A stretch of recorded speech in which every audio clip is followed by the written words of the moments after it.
और 2022 के महासमर का महाबिगुल बजा है। 5 राज्यों में चुनाव और मतदान को लेकर चुनाव आयोग ने तारीखें जारी कर दी हैं, लेकिन इस बार हो रहे चुनाव को अलग बनाता है कोरोना का बढ़ता खतरा। देखिए रिपोर्ट।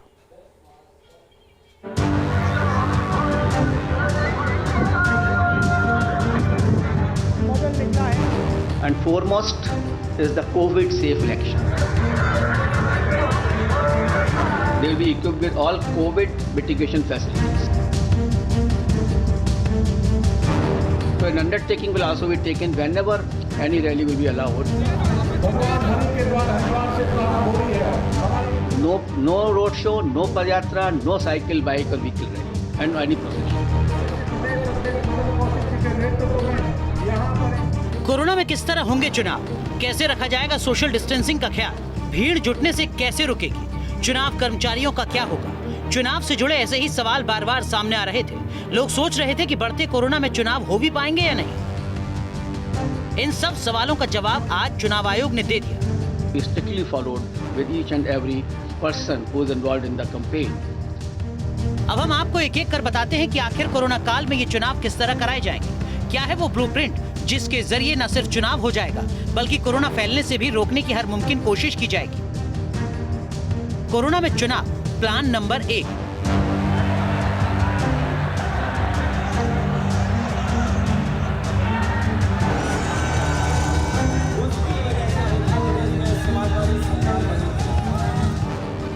जब जब चुनाव की बात होती है तो इसी किस्म की तस्वीरें जहन में पैदा होती हैं। नारेबाजी और जयकारों का शोर, समर्थकों की भीड़ और नेताओं की हुंकार। लेकिन अगर ऐसा ही इस बार भी होता है तो कोरोना संक्रमण तेज होने की आशंका पूरी है। इसी वजह से चुनाव आयोग ने सबसे पहले चुनावी भीड़ पर विराम लगाया।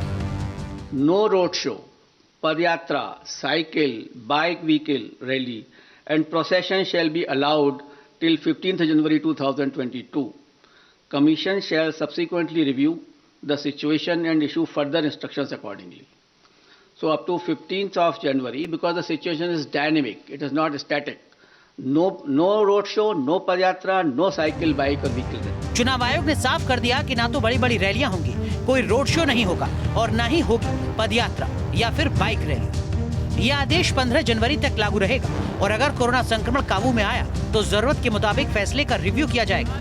लेकिन ऐसे में सवाल भी उठते हैं कि आखिर पार्टी अपना प्रचार कैसे करेगी, उम्मीदवार किस तरह मतदाताओं तक पहुंचेंगे। इसका जवाब भी चुनाव आयोग के पास है। कोरोना में चुनाव प्लान नंबर 2। ऐसा नहीं है कि चुनाव आयोग ने पूरी तरह राजनीतिक दलों, प्रत्याशियों और नेताओं के चुनाव प्रचार पर फुल स्टॉप लगा दिया है, बस तरीके बदले गए हैं। चुनाव आयोग ने सभी दलों को सलाह दी है कि वो प्रचार के लिए ज्यादा से ज्यादा डिजिटल और वर्चुअल माध्यम का इस्तेमाल करें। साथ ही डोर टू डोर कैंपेन की इजाजत भी दी गई है, लेकिन सिर्फ 5 लोगों के साथ, यानी 15 जनवरी तक भीड़ भाड़ वाला कोई प्रचार नहीं होगा।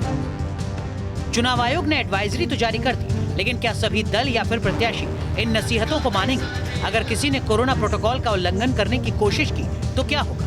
इसका भी जवाब जान लीजिए। कोरोना में चुनाव प्लान नंबर 3। चुनाव आयोग ने नामांकन के साथ ही कोरोना प्रोटोकॉल के पालन की मानो गारंटी भी तय कर दी है।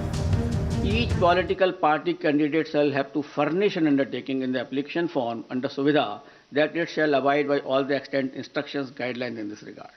So an undertaking will also be taken whenever any rally will be allowed. Later on, when we review the situation after 15th or something like that, only then again also these undertakings, COVID guidelines have to be strictly followed with each and every person who is involved in the campaign.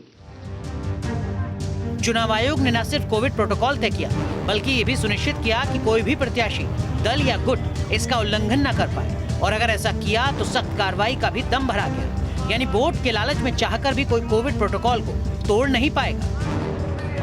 Plan तैयार है, तारीखें तय हो चुकी हैं। 16 जनवरी का सभी दलों को बेसब्री से इंतजार होगा जब गाइडलाइंस रिव्यू की जाएंगी। लेकिन चुनाव आयोग ने ये साबित कर दिया कि संवैधानिक जिम्मेदारी और कोरोना से बचाव साथ साथ भी किया जा सकता है।